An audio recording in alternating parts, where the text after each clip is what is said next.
Hello everyone. You can use this video to practice your listening and comprehension as I speak.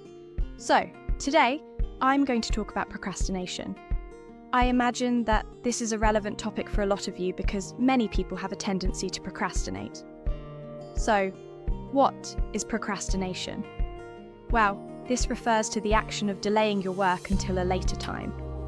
For example, let's pretend that you have a task that you're expected to complete by Friday.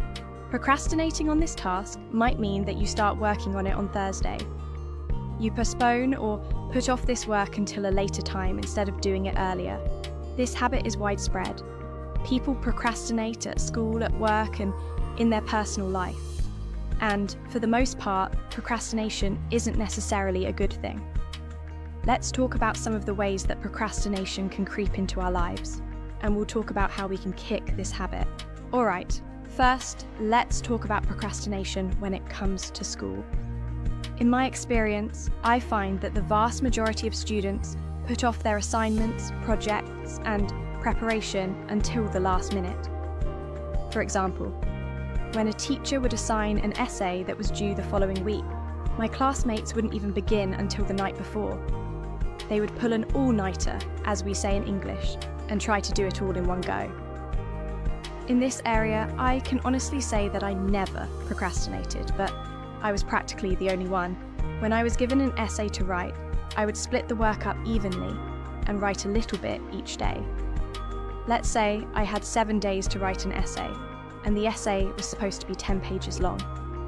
What I would do is divide 7 by 10, which is 0.7, and I would use that as the metric to know how much I needed to write each day.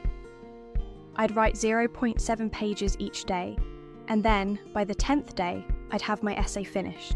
Instead of cramming all my work into one day, I'd space it out in a way that felt much more manageable. I never stressed out about having to do a ton of writing on the last day. This is one technique that you can employ in your own studies. Try to do an equal amount of work each day, and then you won't have to work against the clock to try to get your whole assignment or studying done in one night. Now, let's talk about procrastination when it comes to work. There's a common tendency to put off undesirable tasks until later. While in the moment that might seem okay, later on, you often end up regretting that decision. For me personally, when I put off an important task until later, I often dwell on the fact that I haven't finished it yet, and I dread having to do it at a later time. In other words, I don't even get to enjoy the time that I spent not doing the task because I'm thinking about the fact that I still have to do it later. I'm sure some of you have experienced this as well. In my opinion, the best way to avoid procrastinating in this way is to do your most important or difficult task first thing in the morning. This is an important concept that can really change your life. Suffer now so you can enjoy yourself later. It takes a lot of discipline and willpower to commit yourself to doing the hardest task first. But after you finish it, the rest of the day is smooth sailing. Alright, lastly, let's talk about procrastination in your personal life. Maybe you have some goals you want to achieve or things you want to do in life, but you never actually get around to doing them. Well, one thing you can do to change this is to be more specific with your goals. For example, instead of having the goal to get good at English as soon as possible, make your goal measurable.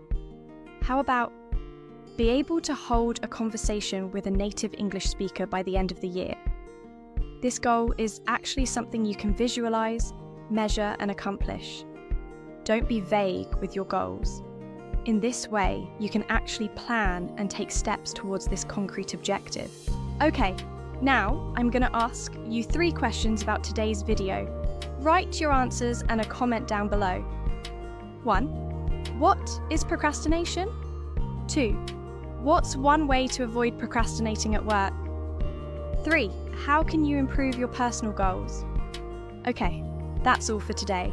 I'll see you next time.